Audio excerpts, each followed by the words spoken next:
Ho, ho, ho. Santa Lucia, Santa Lucia. I feel like one of those, you know, I feel like Blue Peter presenter. Of course, I was just thinking, not a lot of people will know that. Shouldn't put the noise, not Johnny Morrison. What was the geezer's name that did the folding and the drawing? It was the xylophone music, remember? Oh, Ralph Harris? No, the blonde fella. And it was doing, you know, this is completely boring to people watching. Okay. Oh, are we on, by the way? Hello everyone, and welcome to BeerSweden's Advent Beer Calendar 2011. Yes, it's Lucia. Trev? I don't know if there's anything to get really excited about as an adult. Unless you've got small kids. Excuse me, I'm making hats, I'm excited. I think I should actually probably write... That's not going to fit on your big head. I remember that you once said that I should actually put... Yeah, a D on it. Yeah, which I presume means that it's D for Darren. That's right, yeah? D. Anyway, everyone, this is not going to work, is it, Trev? It's December the 13th. Of course, it must be because it's Lucia. It's live. Hello. I'd like to say a big watcher to Therese Bourdin. Thanks very much for following the blog. We're back, Trev. We're inside again. How's it feel? Well, I'll tell you what it feels for a start. It feels warm, doesn't it? Well, it's getting a bit chilly. Yeah, Trev. That's still there. Listen. Are they supposed to make that noise? Yeah, but they all make that noise. Have you been in the system and tried? This one. Oh. Very, very strange. I'll get back to that later. Must be a secret ingredient. What's the name?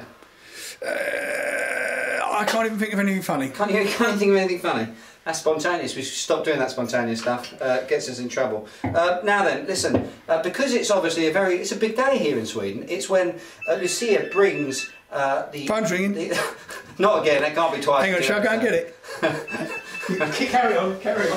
When Lucia brings light into the dark, it's an old pagan tradition, but it's a very cute one, and one we look forward to here, particularly up here in the north where it is very, very dark. Just one second, my secretary is getting me the phone. Thank you very much, Trev. Hurry up, or they'll hang up.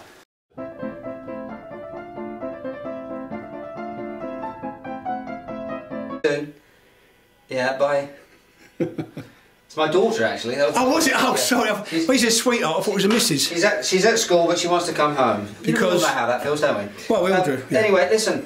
Getting back on track, because we lost it there, didn't we? We lost it for a bit. I thought it would be, at this most Swedish of days, only appropriate, Trev, that we should actually celebrate with a Swedish beer. What do you think? You mean the most Swedish of days of celebrating an Italian saint? Yes, exactly. Well put. Good point. Well presented.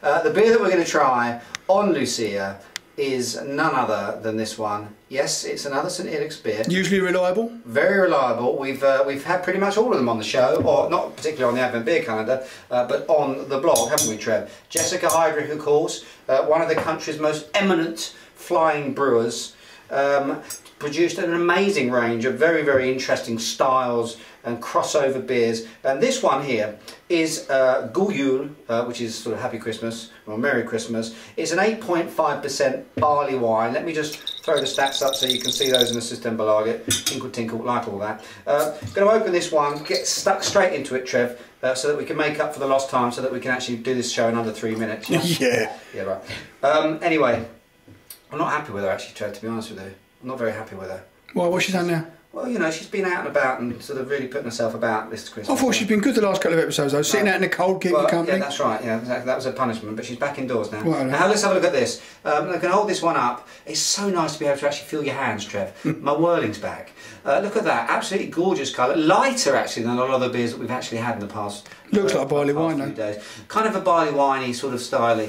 Very, very, very lovely, clear, Staley, crisp, sort of, you know, almost like orange colour to it. Let's smell. Now, there's 3 different types of hops in here as I understand it. There's East Kent Golding, which is obviously a little bit of a sort of favourite hop of mine, from Kent, exactly. We've also got some Pearl and some Palisade as well, which are 2 rather less well-known ones. But there's a lot of malt in here, of course. This has got a very, very strong sort of malt structure to it. Barley wines often have. You need that maltiness to be able to obviously give some food to the yeast, so that can pump up the alcohol. So you're getting these often quite boozy, malty sorts of vibes to the beer. And of course, with the American barley wines that have come onto the scene in the last few years, you're also combining that with a lot of sort of hoppy action as well, lots of sort of citrus notes to it. Getting a little bit of that here, but not very much. This is fairly tame in terms of the hop blast, as it were. Let's try some. But there it is in the mouth. It's all nice, sort of almost sort of sour, lemony, citrusy sorts of fruit tones coming over. Sounds top interesting. of really nice sort of shortbready caramel. It is actually really lemon really peel type. Or... Lemon peel, absolutely. Yeah. Maybe even pomerance, you know, bitter orange sort of peel. Quite pithy again, which to me is something I pick up. Well, actually saying that, probably the least pithy beer from Jessica that I've tried in recent months. Least what did you say?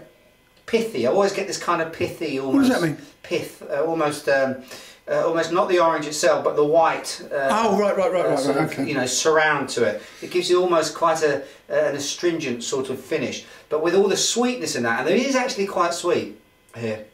That's covering that up really quite nicely. It's a very solid, very well constructed, very well made beer. In terms of rating, you can see I keep drinking it. I'm really enjoying it. Loving that orangey sort of edge to it as well, and a little bit of sort of like plum or dried fruit sorts of notes to it. Gorgeous. In terms of ratings, Trev, I'm going to go on this one. I'm going to go, because it's Lucia and everything like that. I am going to go. It's between 3 and 4, Trev. I'm not quite sure. What do you think? It's Jessica. Well, it can't be between 3 and 4. No, I know it can't be. That's my dilemma. Oh, you mean you're choosing between 3 and 4? Because it's Jessica, and we always trust her, and she always does a good job. Benefit of the doubt, it's a 4. It's a 4 hours. Ho ho. It's a 4 hour. A lovely compliment to the St Eric's range. Really enjoy this one. It's not too blingy. It's not too. You know, it's not got a lot of special effects to it at all. It's a very honest but well constructed barley wine. Until tomorrow, everyone, when we're going to try another beer, because it will be another day, live here on BeerSweden's Advent Beer Calendar 2011. Cheers to beers.